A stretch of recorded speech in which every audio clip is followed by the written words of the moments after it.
You're listening to Conferences on Lyme Allergy from Children's Mercy Hospitals and Clinics in Kansas City, Missouri. Today is April 28, 2011, and I'm your host, Dr. Jay Portnoy. Our topic today, South Bronx Asthma Partnership. Our presenter is Dr. Mamta Reddy. She's the Chief of Allergy and Immunology at Bronx Lebanon Hospital in Bronx, New York.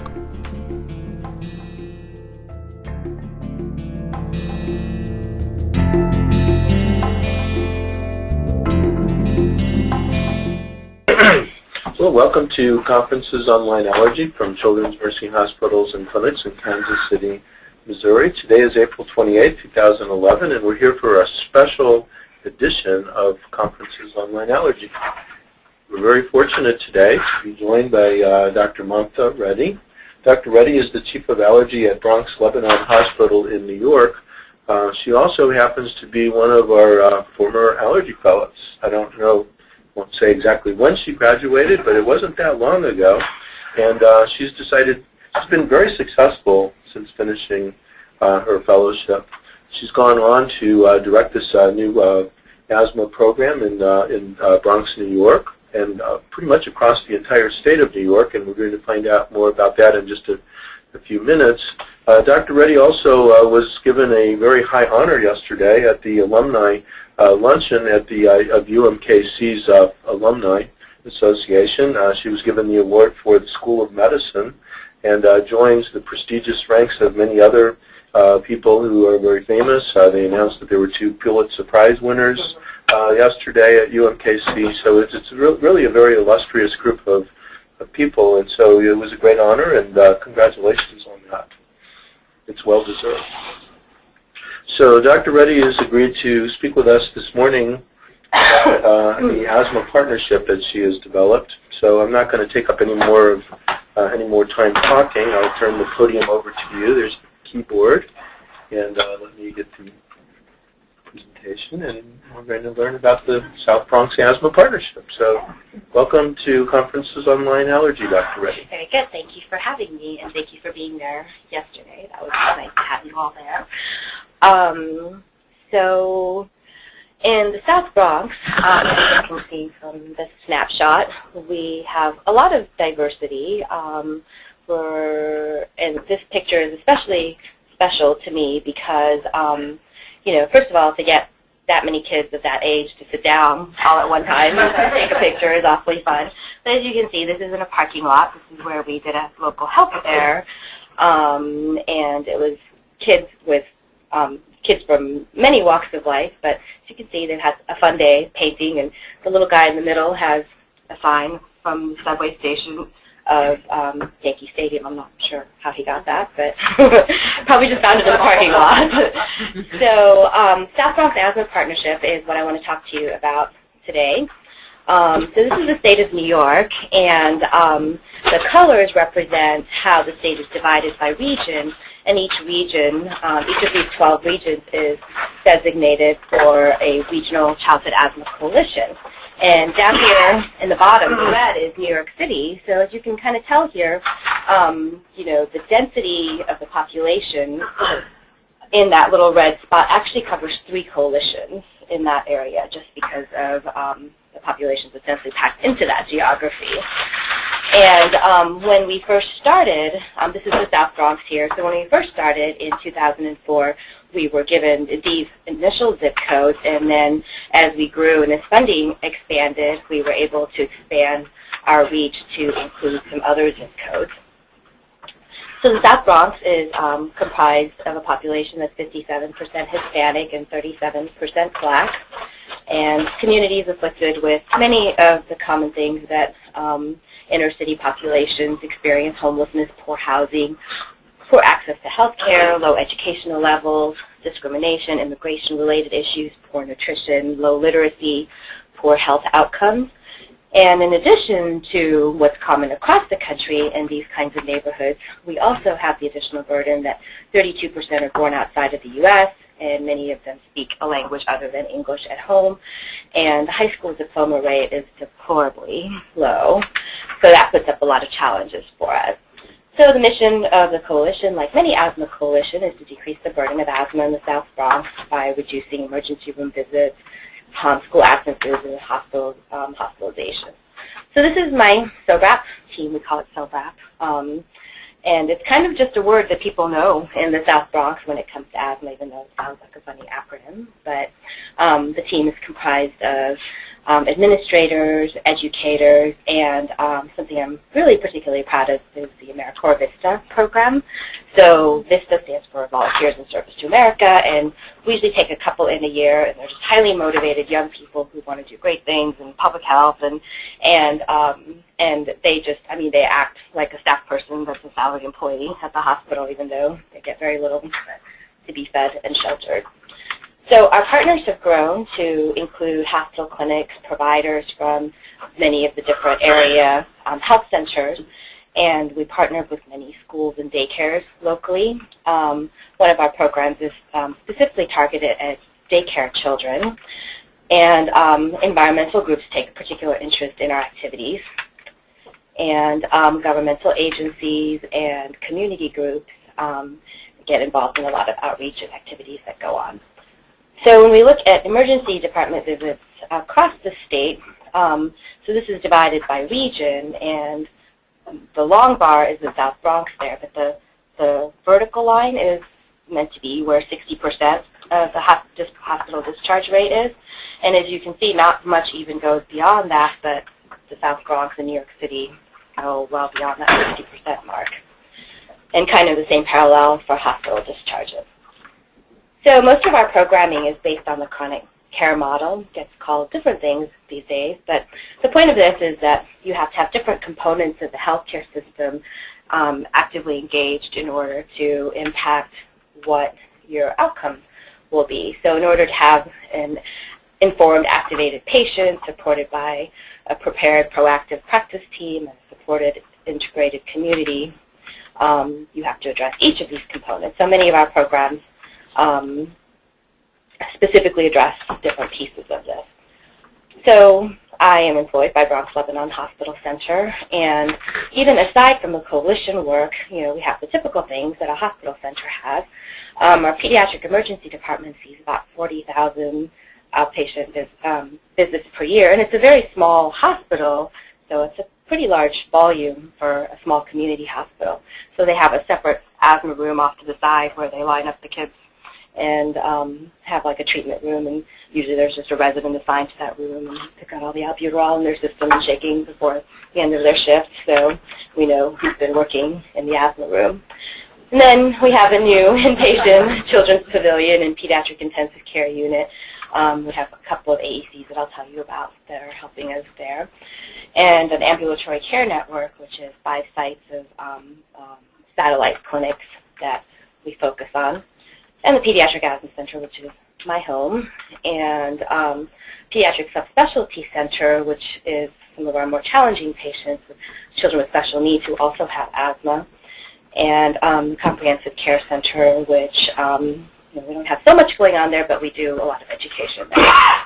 The South Bronx Asthma Partnership is more of the community-based intervention and educational activities going on, and we have a home visit program, Better Breathing in the Bronx, which is school-based education, environmental collaborations, health fairs and asthma workshops that go on a weekly and monthly basis, managing asthma in daycares, I'll tell you more about, quarterly coalition meetings that brings a lot of different people together from about 60 different organizations. That it's more networking for them to be able to share services and opportunities to help each other out.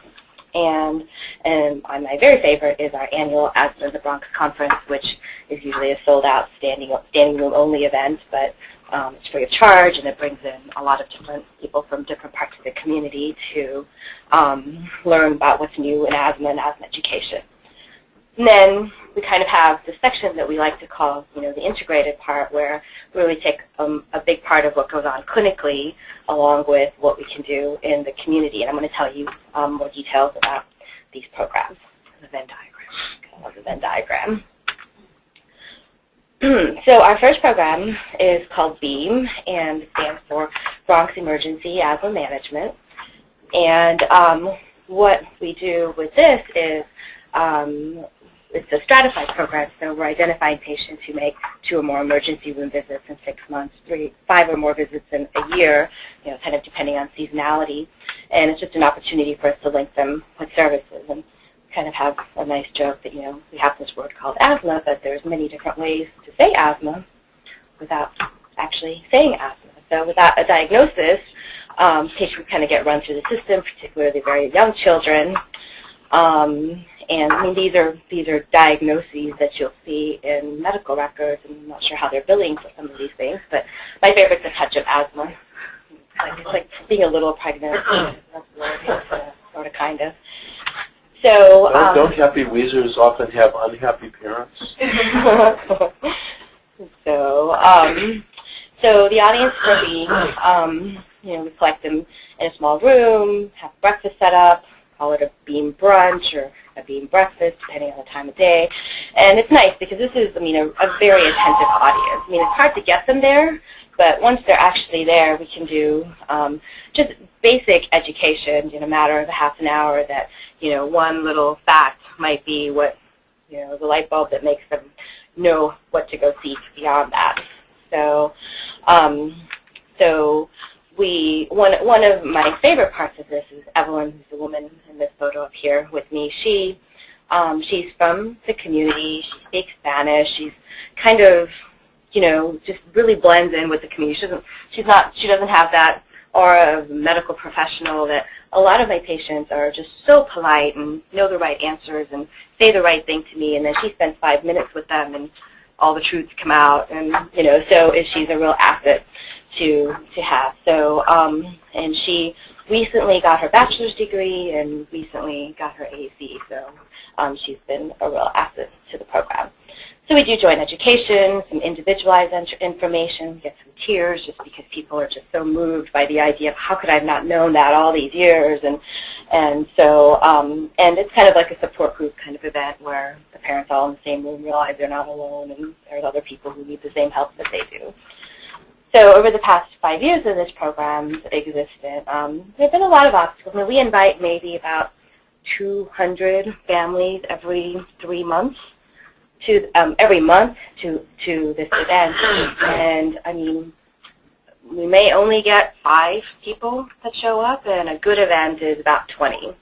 So it can be kind of frustrating with the amount of resources that go into trying to get people there, but the ones who get there get on the right track, and they're better for it. Hopefully they tell their friends, and the next time is a little better. The next program we do is called, we call it PEP. It's the Provider Education Project. I'll pass these around for you guys to look at, but that's what these are about. So the 2007 NAPP guidelines has not a lot of new information, but maybe new organization and new approaches, particularly for the primary care providers. So we created a program that goes through case-based scenarios of Jamie, Keisha, and Naomi here to adjust 3 age groups. And we created a 3-module, 3-hour program. And the first hour is the stepwise approach for long-term asthma management, so how do you actually use those tables in making clinical decisions. And then module 2 is communication strategies to promote asthma self-management. So once you know the right clinical decision-making and decision support, how do you communicate to the patient effectively? And I think this is particularly a useful module in that when you put a bunch of primary care doctors in the same room and they all have kind of their own strategies and you let them discuss among peers and there are little tricks for how they explain something in a time-efficient way because, kind of when you're done with training, you never actually go into an exam room with another provider to see what their strategies are. So I think people learn some nice tricks to go with what they might already know. And then once you have a strong clinician and patients who are well educated, there's still barriers within the system that prevent achieving asthma control and environment or reimbursement and accessing community resources, health insurance itself, so many different things that I think come into play. So when we had this program set up, we were able to conduct this education for our 26 pediatricians within our hospital system, but in order to go out into the community where we actually really needed it. More so, no practice is really able to shut down their practice for 3 hours to have this program and still pay the overhead. So we partnered with one of our local Medicaid managed care plans, Affinity Health Plan, who took a real interest in it and actually set up the program and paid for my time to go and do provider-to-provider education. And we went to 22 practices in a matter of 3 months for a pilot, and were able to get a reimbursement incentive code that just for attending the course is all they needed in order to be able to be eligible for a bill above code. So money talks. And then New York State liked the idea of the program, and I like New York City. I don't drive, so I wouldn't probably care to go to Syracuse and do a presentation. Sorry. Sorry. It's hard. Especially in the winter. So New York State Department of Health, with some funding from the CDC that they needed to use by the end of the year for educational activities, helped us produce this DVD, which Dr. Portnoy gave me an endorsement for, a nice quotation I could put on back, and passing around. So it's really just Module 1 about how to use the tables. And I got a lot of support to do a PowerPoint presentation with lots of bells and whistles, and to really be able to real-time kind of walk you through how to use this. And because it's evidence-based, it got 3 CME credits for an hour-long program from the AFP. So you guys are very familiar with Jeopardy. So that's a fun way, and particularly with residents, I think, doctors are particularly competitive, so you split them into teams and force them to learn something that way. So in our pilot program, we did knowledge, practice, and attitude surveys with framing questions of if they understood the concepts of impairment and risk and severity and control. And they seemed pretty confident, and then we gave them pre-tests of case scenarios to kind of see how that matched up with what they thought they knew. And we found a negative correlation between these, and were able to say that maybe their self-confidence is higher than their actual competence in applying guidelines to clinical practice. So that helped us go back to those same practices to show them that maybe they needed additional support and education. And then with the second module, we asked providers, how much time would you consider to be realistic to be able to do good education in the office, and gave them some choices. And the bell curve distribution of responses, and which is what you would hope to see. But the good thing is the majority of them actually do fall in the middle range, that it is possible, but maybe they need some support. And we gave them a list of 10 key educational messages and asked them that if they only had 10 minutes to do education in the office, which would their top 3 messages be? And also asked them from a list of tools and resources that they had immediate access to in their offices, and asked them to tell us all of the things that they had access to. And we found that the most common key educational message was to help patients differentiate between controllers and quick release. But then when we matched that up to the tools that they should have to be able to convey that message, we found that only 35% had access to models to review information. Most of them are drawing on their paper on the exam table, and access to visual tools for various inhalers. So a lot of, the blue inhaler and the red inhaler going on, but nothing to actually point to, because, fathers are particularly notorious for not knowing the difference between peach and red and orange, right? So they're all the same. It's a gender thing, sorry. Maybe not scientific, but it's true. And then the second most common key educational message was to help patients identify triggers, but only 21% were aware of the local resources that are free and available and provided by city support and meant to be used.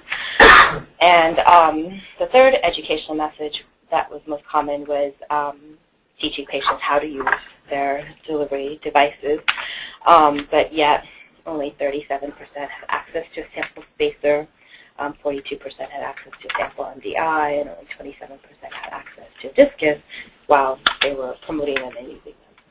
So we concluded that providers may not be adequately equipped with the appropriate tools and resources to help them convey these messages. So that gave us an opportunity to go back to those practices and actually hand them the tools that they need and do a review session while we were there with lunch. And then module 3. Did the providers know that they didn't have the tools that they needed, or did they think that they were doing okay? You know, I don't think it occurred to them that, I think they would like to have the tools and they know that it's necessary, but it didn't really occur to them that that was the gap. And even when I would say, I mean, if I have to go to the next room to get a space or to do a demonstration, somehow I'm probably not going to do it. So you have to have it right there and easy access in that drawer, very close to you. And, you know, aside from even anything to do with time, you just don't think to do it. So even if they knew that they weren't adequately prepared, they weren't motivated enough to get prepared. Right. They didn't know what to do. It would take a very big step to be able to get themselves equipped or to even ask for it. And, you know, we had all the supplies there. It was just a matter of, you know, asking. You know, we were very neighborhood local. We all were walking distances of geography. So 71% said they had access to asthma action plans, but only 29% said that it would be one of their top 3 priorities if they had only 3 priorities to choose from in 10 minutes. And only 14% had access to office spirometry, and only 4% had any idea of what a validated questionnaire might be. So it was disheartening, but it was actually a very big opportunity for us to do more work. So a 3-month pilot study gave us an in to a lot of these practices, and administrators probably more appalled than the clinicians themselves were, so they got the support they needed from their senior leadership to block off sessions and have lunch opportunities and come over for grand rounds that we had going on. So we decided that additional work is needed to enable providers to expand their educational repertoire of messages and skills to improve overall care. So currently, one of the things that we're involved with is the New York State Medicaid Quality Wise program, which is looking at statewide provider behavior change and system support. So not just telling providers what to do and how to do it, but giving them the tools to make it happen, equipping their systems, maybe practice teams and ways to organize their system of care. Because they probably have it there and just haven't put the thought into how to set it up to make it work for them. So that's about to launch this next year, and that will be 20,000 fee-for-service patients in New York State. So our next program, this is kind of one of my favorite programs, is the Asthma Literacy Project. And what this program started off with was supposed to be actually a program to promote volunteerism. And particularly in communities like the South Bronx, I think people are so busy dealing with their own issues and their own hardships that the idea of volunteering is just completely foreign. It doesn't happen. We get some high school students as a requirement in the summer to do a program, but they're not there for the long run or for the long haul. So this program recruited community volunteers, and we asked for parents and for people from the local community colleges to come train in a program that would be specific to teaching parents of children with asthma very specific skills.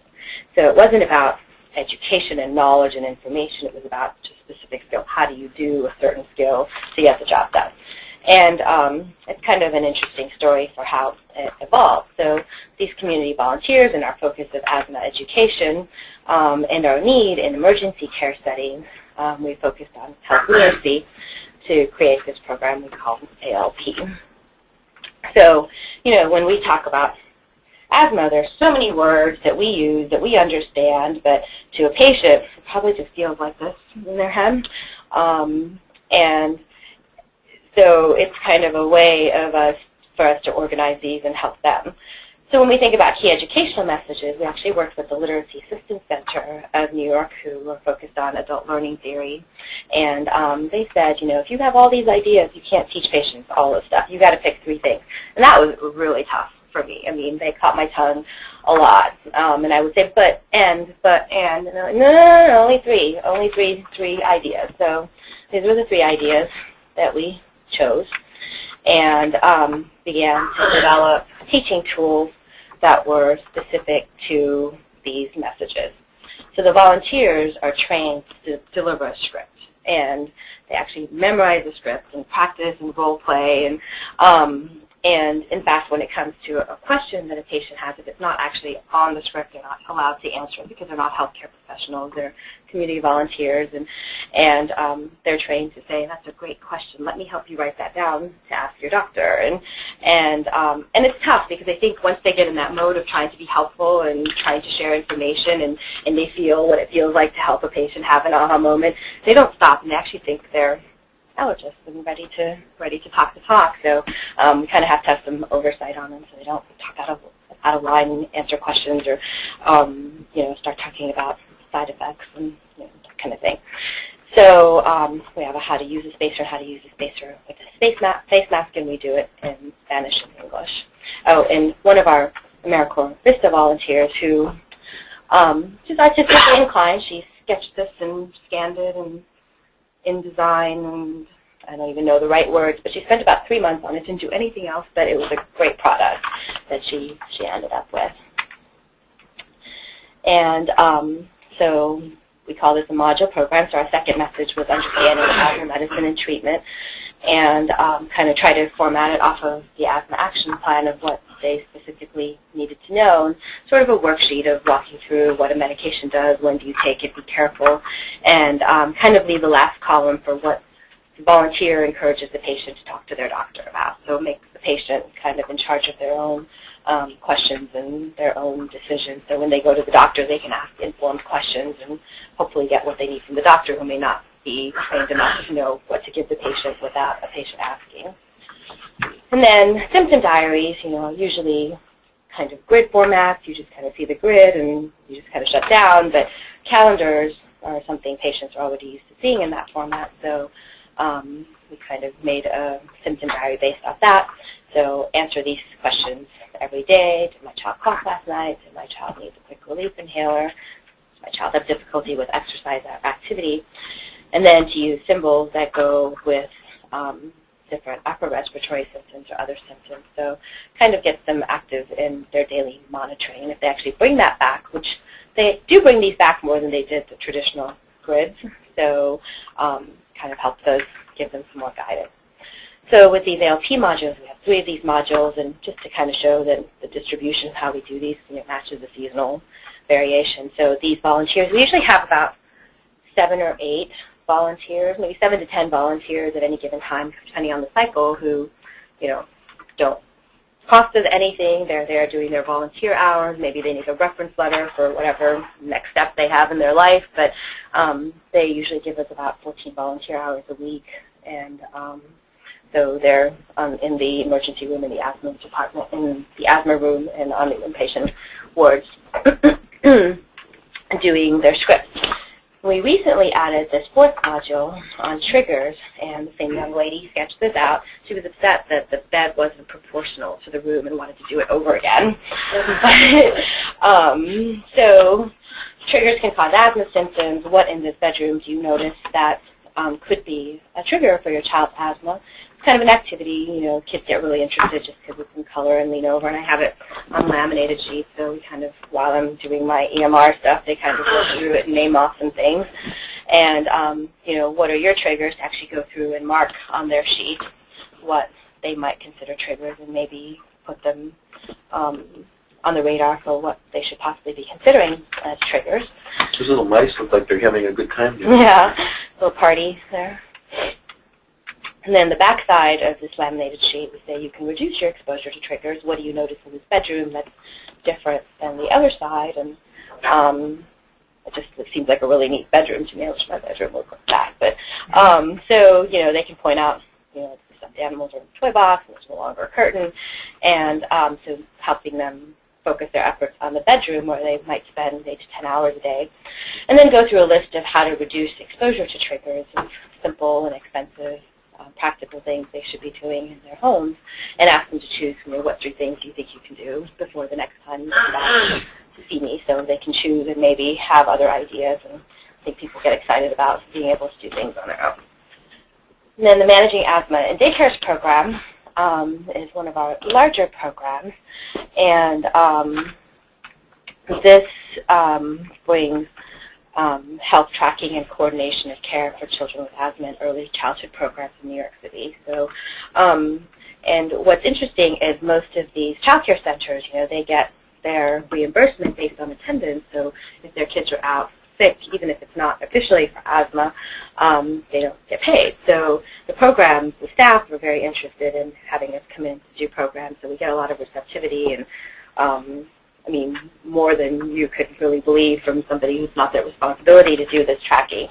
But this kind of grew out of the knowledge that, ED visits and hospitalizations for 0 to 4-year-olds are higher than any other age group, but yet when we talk about diagnosis, it's the lowest in that age group. So there's a discrepancy, we know, between symptoms, hospitalization visits, and actual diagnosis. Until you have a diagnosis, you're not going to get the right treatment. So this was just kind of a way to partner with child care centers. And we have these, the Department of Health has these areas called DPHO, District Public Health Offices, and they focus on kind of areas, neighborhoods within the 5 boroughs that are very high need, and just even though their population might be the same, their needs are much different. So the South Bronx is one of those 3, and it's the largest actually. So we have 154 daycare sites located across there, and we're charged with recruiting 80 of them to do this programming. So program has grown over time, and we're now at 86 sites, and we're responsible for over 6,500 children. These are our sites across the Bronx. And there's a questionnaire called a Brief Respiratory Questionnaire. It was developed by the New York Academy of Medicine. We don't have a lot of diagnostic screening tools in the young age group, but this has been shown to have a 96% concordance with an actual diagnosis of asthma. So it's required as the parents enroll their children in the daycare center, so kind of a part of their regular paperwork. And if they're found to have a positive screening, then they're sent with forms to go to their doctor to come back with an asthma action plan. And lots of educational sessions going on. Parents, are at the site at least twice a day, so it's an easy access of organizing a session at the beginning and end of the school day. And one of the perks that the sites get from participating is a computerized health tracking system that kind of helps them get organized and up to date with tracking even just their basic stuff with immunizations and other requirements that they're required to keep up with. And something I particularly like about this program is the site-specific asthma plan. So each site has their unique needs, and do they have a person they go to? Do they call 911? What's their plan of action if a child is in distress, or even for education? But they have to have some long-term plan that they decide for themselves what their site wants to achieve. So something of a sustainable piece. And then they come together for quarterly meetings, which they just love, and the questions they ask are actually quite phenomenal because they're on the front lines, and whether they have somebody in their family or in their own personal lives, they're dealing with these kids on a daily basis. So that's a brief respiratory questionnaire and screening questions that if they answer yes to any one of these is a reason to get a referral. Oops, well, that's pretty action-on. And just a screenshot of EC Health Track. So this just helps us do a lot of care coordination, and most importantly, it's a good surveillance tool that wasn't really in existence before this program. So we boast one of the higher rates of getting a 74% BRQ collection and 16% positive BRQs, and there's actually a noted 17% surveillance of asthma in 0 to 4-year-olds in New York City, and it's thought to be 1 in 4 in school-age children, and maybe even 1 in 3 in children in shelters, which are common in these neighborhoods. So of these sites, we targeted 5 of these sites to be pilot sites for the Asthma Passport Project, Passport Around. This is kind of our newest tool. So these are kind of cornerstone programs, and have kind of culminated into what we call the Asthma Passport. And when we look at the pieces of the chronic care model, we hope that each of our programs are addressing at least one or more components, usually about 3 components, if not all, as we're going through developing. So we know that in order for the Asthma Action Plan to be a useful and successful patient management tool, 2 things must happen. The provider has to understand what it is that they're trying to communicate and the messages they're trying to get across in an office visit, and patients have to take that information and actually do something with it. So we focus again on the skills of the action plan. There's a lot of controversy on how useful the action plan is. We know that it's important because it has a lot of useful information, but for a patient, again, it's sort of a grid and lots of information. How do you navigate this? So someone has to actually walk you through it in order for it to be useful. We find that most providers just fill it out as a piece of paper because it's a requirement by the schools. So the Asthma Passport is funded by what's called the National Asthma Control Initiative of the NAAPP, and it's a way to move the guidelines implementation panel recommendations into practice on a larger scale. And there were 13 sites funded through this initiative in 2009, and kind of brings us back to this problem that we know about the discrepancy between utilization and diagnosis. And so what the Passport does is that it's this palm-sized, wire-bound guide that focuses on 10 key educational messages. And it was kind of a way of us to expand the asthma literacy project. So you can see them up close. So our goal is to complete using the Passport as an educational tool with 200 caregivers in these target sites, and hopefully identify their healthcare providers who are providing that care in those neighborhoods. And we figure if it's not just these kids, there's probably other kids in those neighborhoods that they're actually taking care of as well. So we empower them with the knowledge, skills, and confidence to effectively navigate the critical components of the written asthma action plan. So we spent a good part of the first year on just developing the content and getting approval and NIH language that maybe we had some different ideas. We like to say that there are 3 types of asthma medicines.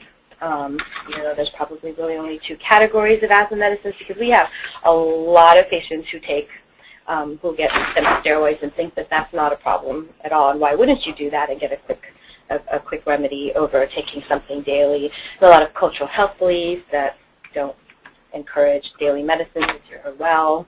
So a lot of those varies. I'm sure a lot of communities face, but particularly with language and cultural barriers. So each child gets a baseline intake for our evaluation purposes, and then takes 2 sessions to go through the Passport, and then we go back 6 months later. So we use the ACT and monitor healthcare utilization, and we're really big on a comfort questionnaire, which helps us understand if they're actually gaining any confidence in using these tools. Lots of surveys and assessments going on, and we've learned a lot about how to manage resources when they're limited, especially with time and staff. And health education has just been really well received, particularly by these daycare sites, just because it's so important for them to have good attendance, so it's kind of instant buy-in. And it's easy to go to the top and get senior leadership buy-in for things like this. And one of the fun things about this is it's gotten a lot of attention in that we're looking to develop a healthy lifestyle passport that looks like this, and an autism passport and a sickle cell passport. So it's kind of gotten a lot of attention in that way. So we have opportunities for train-the-trainer programs with a script companion that goes with it, that at the end of our pilot period in October, we'll have NIH approval to use in other settings. And we have a DVD tutorial and the educator education sessions, provider education sessions, and replication of the model for other conditions. So, with sustainability, we try a lot of different things, a lot of different ways, and trying to eliminate things that have sort of been established as culture, and the way we do things is one of the harder things, but to get rid of things that don't work and has been important. And funding is obviously important. We to pay our staff to do their work.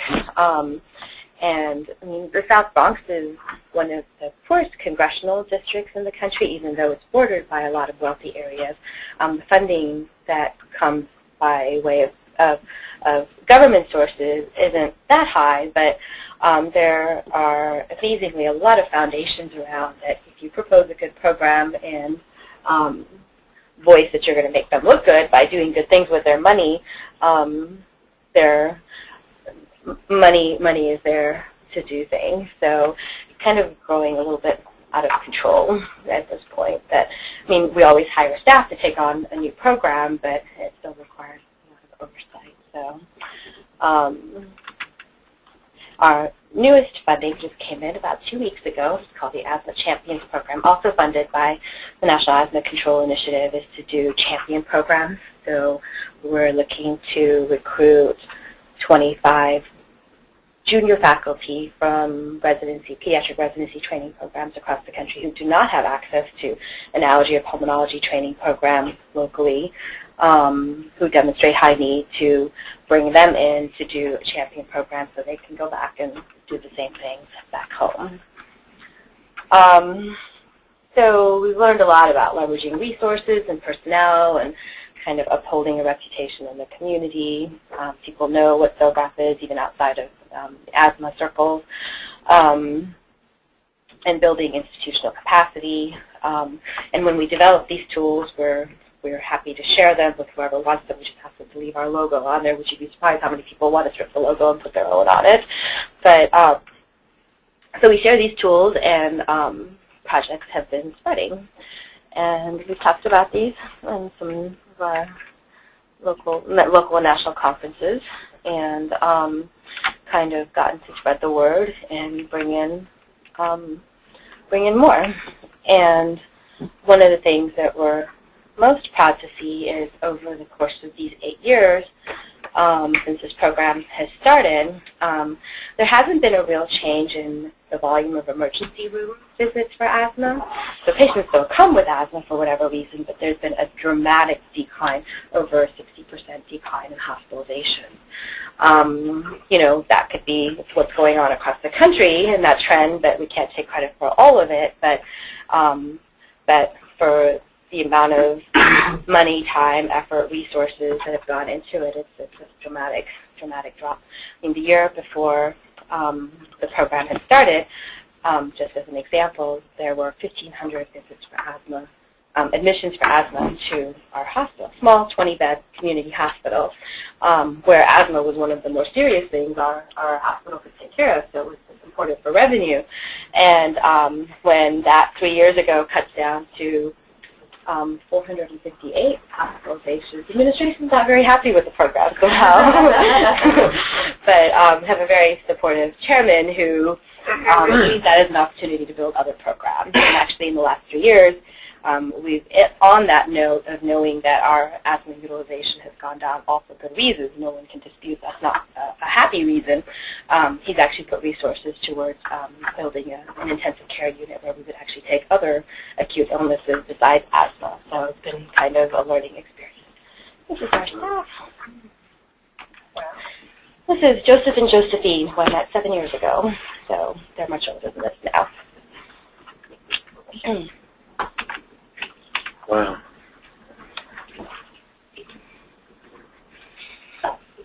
Questions? It's amazing. Are your resources in other languages? It's usually just Spanish and English. We have a growing West African immigrant population that many languages, at least French. Do you guys see a lot of West Africans these days? I didn't remember them. Somalian, yeah. So, I mean, I know the languages to know what to ask for by a phone translator, but I'm a child by a there. It'd be great to get more Spanish handouts. Just what we have a great translator program, but not a visual handout to hand to them. I'm happy to share. One of the most comprehensive asthma programs I've ever seen. That's absolutely Amazing. How do you keep track of all of this stuff? I don't. I mostly just show up to work and hope it works out. Hire good staff, I think, is probably the key. I've learned to screen very well. Have you thought of packaging and franchising this so that other coalitions around the country might adopt your model? Well, we actually do make, this is what a sheet set, when you buy a sheet set, comes in. And so we collect these from Macy's, and we are laminated tools we put in the package, and we ask for printing costs. I mean, this is free, so. But, I mean, they're educational materials. We're happy to share them. And they get used pretty widely across New York State because we have a network of coalitions that we meet twice a year in person and actually can pass these things around. And so we get tools from others and they get to take home. Do you get the impression that over time, primary education of providers with respect to asthma has improved at all? And the place where they're supposed to learn about it in medical school and residency, once they get out, teaching that, retraining them is a very difficult thing for providers. Are you I think that's the biggest challenge. I mean, I think there's more perception that maybe they don't know what they need to know, but I don't know what they're doing or what they know is changing.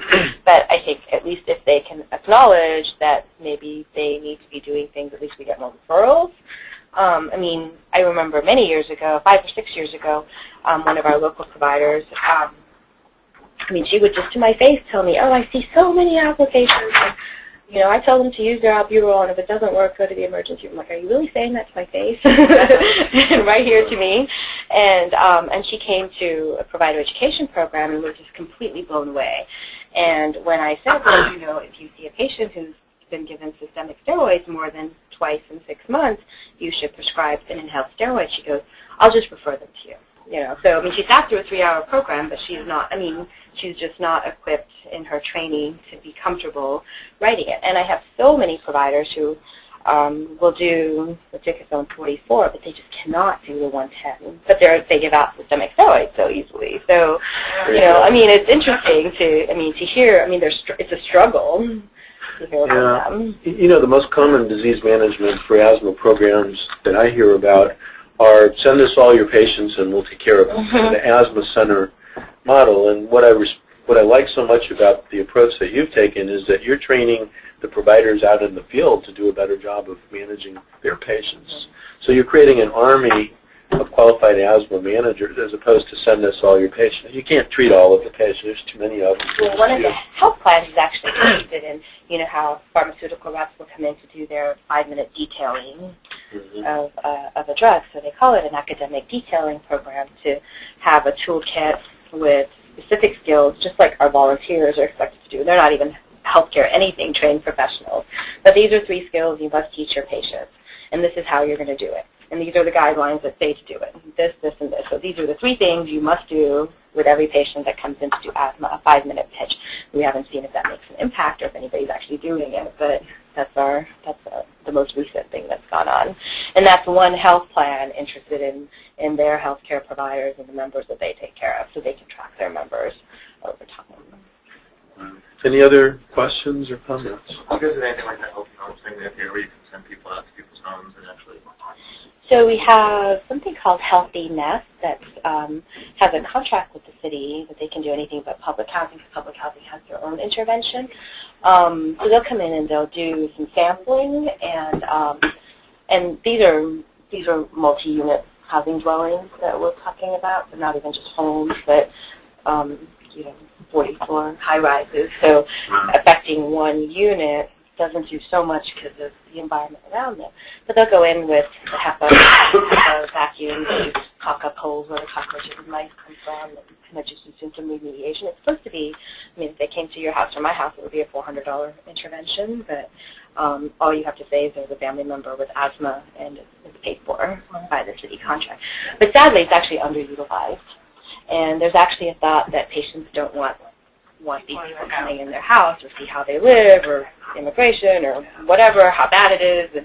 And so, you know, just even getting to the front door can be hard. So at the end of the year, there's usually about 200 of these left on the contract. So I'm like, come to my house. So they go in and tell the mice to stop having so much fun. Huh? If you have a few more minutes. Okay, we're going to have to, stop this part because we have patients to see. We really appreciate this presentation, and certainly you can stay and talk to whoever is still able to stay longer. But yeah, this was very impressive, and thank you so much. It's obvious why you won this award. It was well deserved. For showing up to work. We're really proud to be able to say you're one of our former fellows. So thank you so much. We're going to stop there. This has been Conferences on Lyme Allergy from Children's Mercy Hospitals and Clinics in Kansas City. Join us tomorrow when we'll have another conference. Meantime, have a great day, everyone.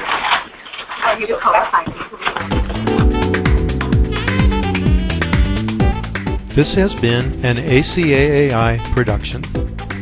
To learn more about Conferences on Lyme Allergy or the American College of Allergy, Asthma, and Immunology, go to www.acaai.org.